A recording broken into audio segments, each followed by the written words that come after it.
So, are we filthy rich or what? Well, I'm going to try and keep my. There's a few things to talk about.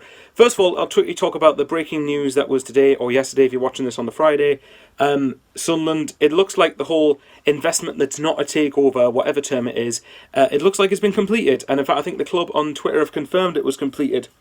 So, if that's the case, that's absolutely fantastic news.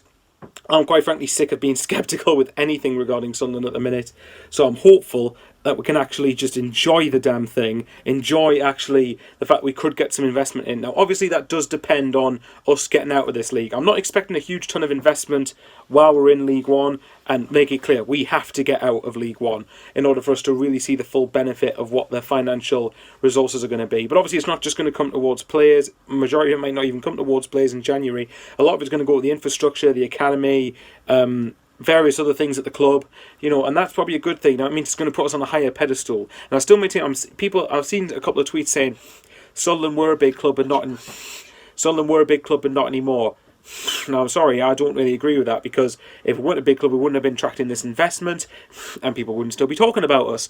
So we'll wait and see what happens. I'm going to try and keep myself measured, but I am excited about this. I can't not be excited. If any set of fans in recent times deserves any success, it's us.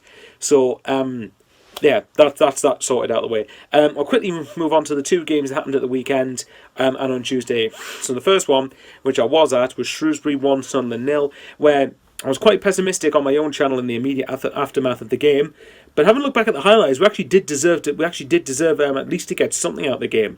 And the thing is, what I take from it, I didn't watch Tuesday's defeat at Oxford, but what I will say is that in the game since Parkinson's come in, we've at least looked like we're creating chances, and we at least look like we're trying to score goals. Whereas under Jack Ross, we seem very laboured, very slow, lethargic. We didn't look like we were going to try. We didn't look like we were getting past our own halfway line, let alone into the opposition penalty box. So Shrewsbury thought we deserved something. Very quickly, as I stated on my own channel, and I've stated on the panel at the weekend, when we lose a game, if fans are going to go, oh, well, that's it, we've lost, that's the end of it, forget how we played, we've lost. I want fans to have that attitude when we win a game but we don't play well. Well, at the end of the day, we won the game. We can't have it both ways here. I do appreciate that I'm still not happy where we are. I still believe the squad we've got should be doing better. But nevertheless, at least performance is starting to improve, but we do need to sort this away form out. Because if we don't, then there's no hope in hell of getting promoted. End of story. And as for Oxford, well, considering they've got Man City in the next round, I'm actually quite relieved now that we didn't go through. Because quite frankly, we probably would have been beat by double figures against Man City, and I really didn't want to face the prospect of that. So, look, we've got to remember, Oxford beat West Ham 4-0 in the previous round prior to this one, and we only just lost on penalties. I did say it would finish 1-1 and it would go to penalties. I just put us to win, though, which is a sad thing. If Oxford had got Colchester, I would have been pretty annoyed about that. But nevertheless, if the draw had proceeded as it did if we went through, then, I'm quite, we can just forget about that and focus on the league now. So, now the final thing to talk about, which is Saturday. Sunderland v Southend at the Stadium of Light.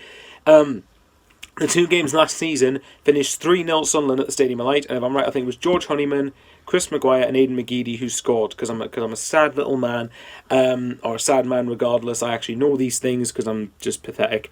And when it comes down to the reverse game down there at Roots Hall, correct me if I'm wrong, I don't know if that's the name of Southend Stadium or not, we lost 2-1, but that was mainly because we had nothing to play for. It was the last game of the league season.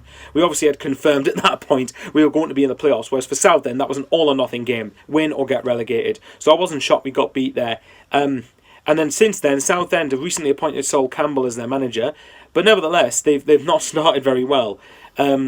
Which, along comes Sunderland. We know what happens here, don't we? Look, for me, if you're going to try and have any aspirations of getting promoted, you've got to look to win this game. At least win this game, if not win it comfortably.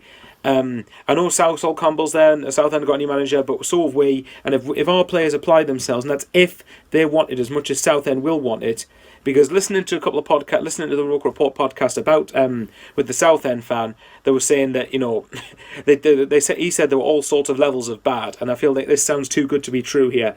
So regardless of what anyone says, Southend are going to want it on Saturday. They're going to want it. They're going to put their bodies on the line. And they're going to really battle for it. We've got to make sure we want it just as much.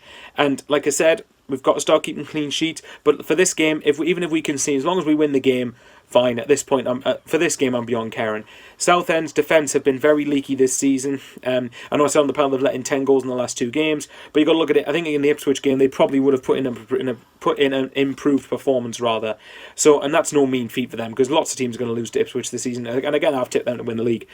But for Southend, for this game, I'm going to go for 3-1 Sunderland. I mean, we've just got to get the win. Just get the win. If we get the win, then it's going to cap off a good ending to the week. And like I say, with their defence being as leaky as it is, we've got to play a team that's going to have energy and is going to press them and really harry Southend's back line into making mistakes. Because as I said on the panel again, the last thing you want when you're out of form and your defence is leaking goals left, right and centre, the last thing you want is to have someone pressing you constantly and forcing you into mistakes. It's just, you won't like it. They will not like it whatsoever.